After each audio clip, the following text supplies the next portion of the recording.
Llavors ja segueix la Gemma, bueno, ja els aniré dient a l'ordre, i res, espero que ho disfruteu, us agradi. Realment han fet un esforç important perquè per ells aquesta música costa, es costa entendre-la, no sols interpretar-la, i llavors jo realment estic molt content de l'esforç que han fet. Bueno, vinga, comença l'Anna.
dir que amb 9 anys ja composava les seues pròpies obres i en va interpretar una, inspirada en el riu Danubi, en el seu primer concert que va fer quan sols tenia 11 anys.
Tenia 17 anys, es va traslladar a Budapest per estudiar piano i composició en el conservatori d'aquesta ciutat, que havia estat fundat pel cèlebre Franz Liszt.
Conservatori de Budapest va conèixer a Zoltán Kodály.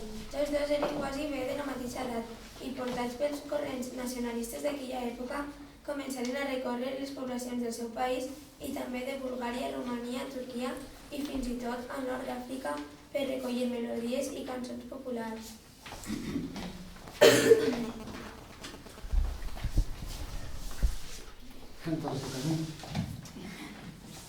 Aprofitant que em toca a mi la número 15, aquesta té el títol de cançó, cançó aldeana, cançó de poble, i fa referència a el que es explicava, el que llegia la Rosa. Perquè això també va ser una gran novetat en el segle XX, que el compositor Bela Bartok i el seu amic Zoltán Kodály, que també era compositor, van començar a recórrer tot el seu país i la zona dels Balcans, de Bulgària, de Turquia, i se sap que van estar també al nord d'Àfrica per agafar, enregistrar músiques que anaven pels pobles i demanaven als avis o les àvies dels pobles que els canviessin trens ho gravaven amb un gramòfon. Suposo que tots sabeu el que és un gramòfon, perquè esclar, això dels mòbils avui dia és molt fàcil. Però llavors suposo que a més d'anar amb carro, doncs anaven amb un gramòfon gravant i d'aquesta manera els seus objectius eren de conservar, de mirar de conservar el patrimoni de la música del poble, de les músiques d'aquella zona, que és molt rica, molt diversa per tantes influències que han hagut entre Occident i Orient, i també per enriquir els seus propis llenguatges musicals. O sigui, ells tots com a compositors no sols rebien les influències del Richard Strauss, del Debussy, de l'Stravinsky, sinó que també, quan escoltem música del Bela Bartok i del Zoltán Kodály, sempre sentim que té un to, un aire, sobretot hongarès, de la música hongaresa, de la música popular hongaresa. I per què? Perquè de joves, doncs això, van anar pels pobles i es van enriquir molt del folklore del seu país. Això era una cosa que no s'havia fet mai, o quasi bé mai. S'havia fet d'una manera una mica desorganitzada, a través del Franz Liszt, o el Chopin, també quan sentim música de Chopin sentim una mica l'ànima de Polònia, la música aquesta eslava o Tchaikovsky, però d'una manera tan sistemàtica com ho van fer ells dos, no. I ara aprofitant la cançó que jo tocaré, dir-vos que és una cançó aldeana i també relacionant amb allò que us explicava, que les dues mans pràcticament sempre fan la mateixa melodia, doncs aquesta que jo us tocaré, la número 15, també està escrita, les dues mans fan la mateixa melodia, una mà més amunt, l'altra més avall. Però jo primer us la tocaré tal com està i llavors us la tocaré amb una possible harmonització. Veureu lo diferent que sona, però també sentireu que no és música espanyola, no és música portuguesa, sentireu que és música hongaresa, amb l'harmonització que farem. Primer la toco tal com està escrita.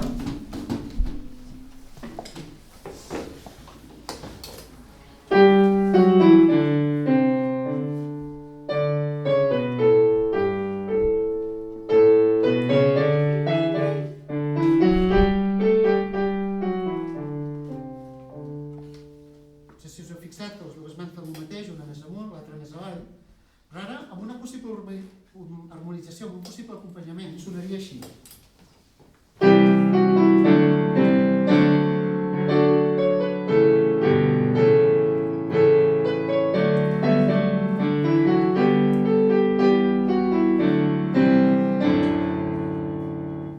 Veieu que sona més un pler, clar, jo també he tocat més fort i posat més notes, però l'objectiu del Bartók no era posar masses notes de la mà esquerra. Les poques notes que es posin han d'estar supercontrolades per l'alumne, tant el lligat de les notes, la sonoritat, els creixents, els canvis de posició. Fixeu-vos que quan ells toquen, les dues mans estan molt equilibrades de so. I està pensat que sigui així, però això costa molt. I l'objectiu del Bartók és això, que l'alumne no sols estigués molt concentrat per controlar bé la mà esquerra, sinó que aquesta esquerra estigui ben... O sigui, l'alumne arribi a saber farsejar igual de bé amb la dreta que amb l'esquerra. Perquè amb l'esquerra sempre les coses ens van una mica més malament. I per això no hi posa cors i acompanyaments estrambòtics, no. Hi posa les mateixes melodies. És més peces que tocaran més endavant a partir de la 20 i pico. Llavors està escrit en forma de cànon, que llavors encara és més difícil, perquè ara les mans van juntes. Van a l'unissó, que es diu. Però ja a partir de no sé quina lliçó o cançó, una mà comença més tard que l'altra. I això, si ho fem cantant, és molt fàcil, cantant una coral, un cànon, o fer una imitació, però tocar-ho ja no és tant. I per tant, l'objectiu del Bartók no era de fer escales amunt i avall, i fer exercicis com es feia al segle XIX, tot l'ensenyament, tota la pedagogia del segle XIX, sobretot el piano, el violí, sinó que és que amb la mà esquerra també es faci música. I que també es sàpiga farsejar, controlar el so de la mà esquerra amb la mateixa potència que la dreta, perquè si no, l'esquerra amb el pas dels anys se'ns va oblidar. Bueno, ja no s'acaba el temps, Ara no sé què li toca.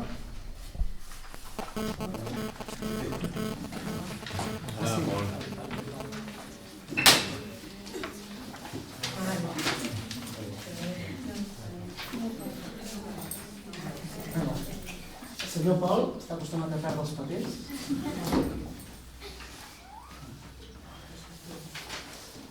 Normalment només perd això. Només no ho perd.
Aquestes músiques les enregistraven directament de la gent amb un gramòfon i l'objectiu era preservar la memòria musical d'aquelles zones, però també fer servir aquestes melodies, harmonies i ritmes per enriquir els seus propis llenguatges musicals.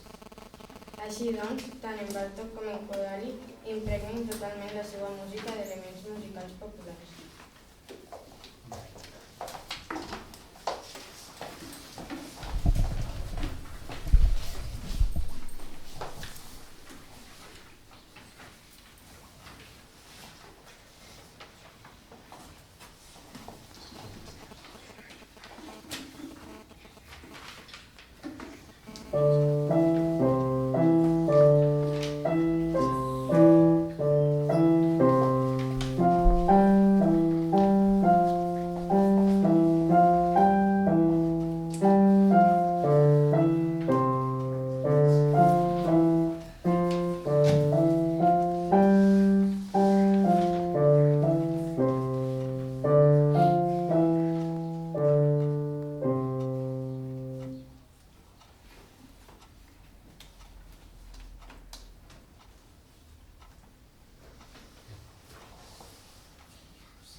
nomenat professor de piano del Conservatori de Budapest, al mateix temps que actuava com a pianista per tota Europa, i el seu renom com a compositor s'anava estenent per tot el continent.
En 1940 i amb motiu de la Segona Guerra Mundial es traslladà amb la seva família als Estats Units.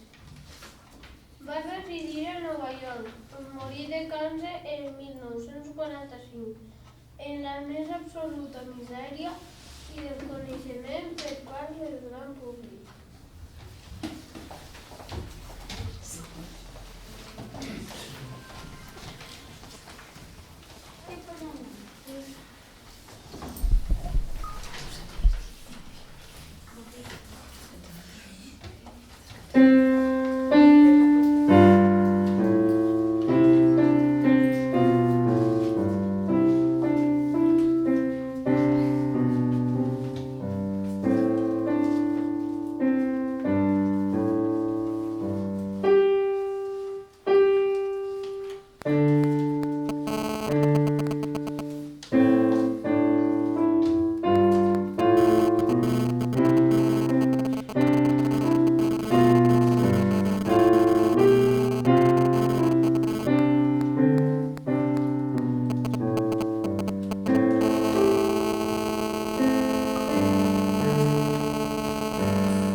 Bé, doncs aquí s'ha acabat el primer volum.